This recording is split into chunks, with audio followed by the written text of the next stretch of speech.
Ils sont une trentaine de jeunes, filles comme garçons, conviés à cette incursion dans les services de l'aéroport international Gnassingbé et Yadema ce vendredi 8 août 2023, non seulement pour découvrir les installations et leur fonctionnement, mais surtout se familiariser avec ces femmes qui y travaillent. La visite est une initiative de l'AFASTO, l'amicale des femmes de la SECNA Togo, et elle s'inscrit dans le cadre de la célébration de la journée internationale de la femme africaine. Au cours de cette journée, ce que nous avons prévu de faire, c'est faire visiter aux jeunes filles collégiennes, lycéennes et aussi étudiantes, entre autres, nos locaux et principalement les métiers. Donc elles auront l'opportunité d'aller voir les femmes travailler à des postes de contrôleurs, ingénieurs météo, ingénieurs exploitation navigation aérienne et ingénieurs en maintenance informatique. Le but de tout ceci, c'est quoi? C'est susciter en elles le désir de pouvoir un jour embrasser des métiers comme ceux que nous allons leur montrer. L'Agence pour la sécurité de la navigation aérienne en Afrique et au Madagascar, à SECNA, veille à la sûreté et à la sécurité des avions dès leur décollage jusqu'à leur atterrissage. Un travail scientifique qui exige une formation adaptée et adéquate. La journée de la femme africaine est une occasion de valoriser et de promouvoir ces femmes qui travaillent au sein de la SECNA. Je voudrais féliciter AFASTO pour cette journée de sensibilisation à l'endroit des élèves, pour les sensibiliser sur les métiers de la SECNA, afin de les encourager à choisir les filières scientifiques pour pouvoir un jour venir travailler au sein de la SECNA. Et aujourd'hui, le directeur général de la SECNA, c'est quelqu'un qui fait la promotion du genre, et il fait tout pour que lorsque on veut faire la nomination au niveau des cadres dirigeants, qu'ils puissent avoir une forte représentation des femmes. Et aujourd'hui, nous avons un effectif de cadres dirigeants qui tend vers 30%, le tiers, c'est déjà pas mal. L'objectif de la FASTO en organisant cette journée de visite est d'inciter et de motiver les jeunes filles surtout à aimer et embrasser les filières qui débouchent sur les métiers de la SECNA. Nous sommes au service de maintenance de la SECNA pour comprendre un peu la vie de ces femmes qui travaillent ici depuis des années. Du service de maintenance radioélectrique au centre de contrôle en passant par la centrale électrique et autres départements, les visiteurs n'ont pas manqué de quoi alimenter leur curiosité. J'ai beaucoup appris durant cette journée, j'ai découvert plusieurs trucs. La partie qui m'a plus marqué, c'était au niveau technique parce que je suis déjà dans le domaine de l'informatique. Après cette journée, je suis vraiment motivée à passer le concours et venir ici. Comment faire pour que l'avion décolle, l'avion atterrisse, les radars, les balisages. On a essayé un peu de nous décortiquer tout ça et j'ai aimé la visite. Rappelons que la journée internationale de la femme africaine est célébrée le 31 juillet. L'édition 2023 est la 61e et porte sur le thème « Le savoir-faire et le potentiel des femmes au service de la paix en vue d'accélérer la mise en œuvre de la zone de libre-échange continentale africaine ZLECAf ».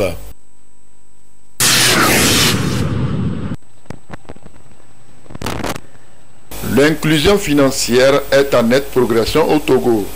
Selon les données de la Banque centrale des États de l'Afrique de l'Ouest, BCAO, le Togo a affiché un meilleur taux de bancarisation élargi de la sous-région avec 84,18% en 2021, en progression annuelle de 4,14 points de pourcentage comparé aux 80% de 2020. Cette performance est le résultat de la mise en œuvre de la stratégie nationale d'inclusion financière. Les microfinances ont une part non négligeable au développement. Les SFD contribuent énormément au développement de la population togolaise, dans la mesure où la plupart des personnes ont des activités génératrices de revenus, mais ne sont pas tous éligibles pour des prêts bancaires. Toutes ces personnes se tournent vers les SFD. les services sont l'épargne. Nous devons sécuriser l'épargne que viennent faire les membres auprès de notre institution, c'est-à-dire des dépôts à vue. La personne vient déposer de l'argent. Au besoin, il peut déposer le matin, revenir vers midi, je veux reprendre mon argent. La personne reprend son argent. Maintenant, quand cette même personne est dans le besoin de financer une activité, répond à ces besoins-là. Il y a un aspect fondamental chez nous, c'est la formation de nos membres. Comment une personne peut gérer son activité? Comment maintenir l'activité? Comment rentabiliser son activité? Comment faire de l'épargne pour qu'au besoin on s'en serve? Nous les encourageons, nous les félicitons dans tout ce qu'ils font déjà. Et nous les encourageons dans leurs activités et tout en leur demandant d'épargner. Ils font déjà ça, c'est très bien, tout en leur demandant d'épargner afin de s'en servir en cas de besoin. Le gouvernement togolais a un droit de regard et veille au grain pour que ces microfinances se conforment aux tests pour le bon fonctionnement et la bonne marche des activités. Certains acteurs du secteur louent les efforts du gouvernement. Les autorités, premièrement, nous tenons à les féliciter parce que il y a plusieurs années déjà, les autorités s'impliquent vraiment dans la survie de nos institutions. Premièrement, les autorités avaient pour souci sauvegarder ou sécuriser l'épargne des membres que nous mobilisons auprès de nos institutions. Ce qui fait que avant d'exercer cette activité, vous devez avoir l'agrément auprès de l'autorité de tutelle. Et l'autorité de tutelle déjà fait des suivis de nos activités. C'est vraiment à louer. Ces actions du gouvernement pour mieux organiser et assainir le secteur de la microfinance.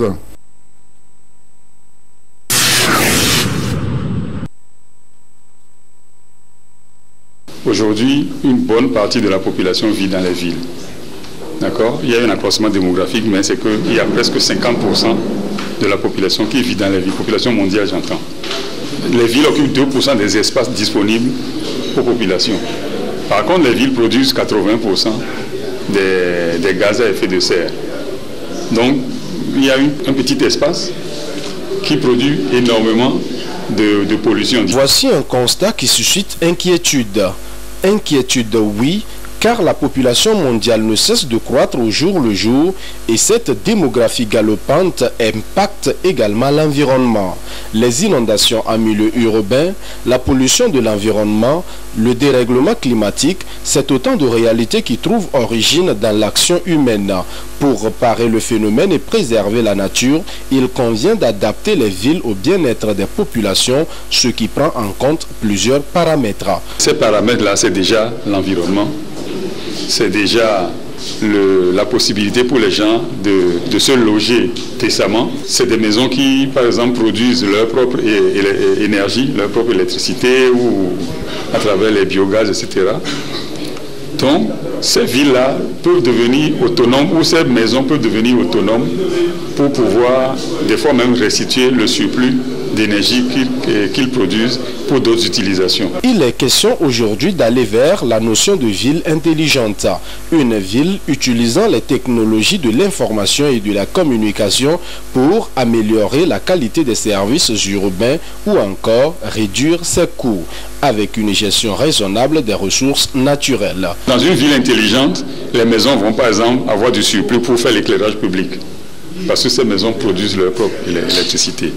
Dans ces villes intelligentes, les gens vont pouvoir ne plus avoir besoin de se déplacer pour aller travailler parce que des possibilités à travers les technologies de l'information et de la communication permettent aux gens aujourd'hui de pouvoir rester chez eux et de travailler dans des équipes où les gens sont dispersés partout. À Lomé, notre problème c'est d'abord l'eau potable et l'assainissement. Prenons l'assainissement. Si Lomé veut devenir ville intelligente, c'est de faire en sorte que nous ayons réglé les problèmes d'assainissement. Que les ordures ménagères que nous produisons deviennent des opportunités pour produire par exemple des biogaz, pour produire de l'engrais.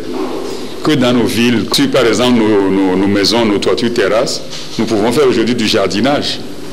Nous pouvons cultiver nos carottes, nos choux, nos salades sur le toit de nos maisons pour peu qu'on prenne les dispositions nécessaires pour qu'on puisse effectivement faire ce genre de jardinage-là. Ces pratiques permettent ainsi de répondre aux exigences de la normalisation afin d'assurer les besoins humains et aussi protéger l'environnement pour les générations futures.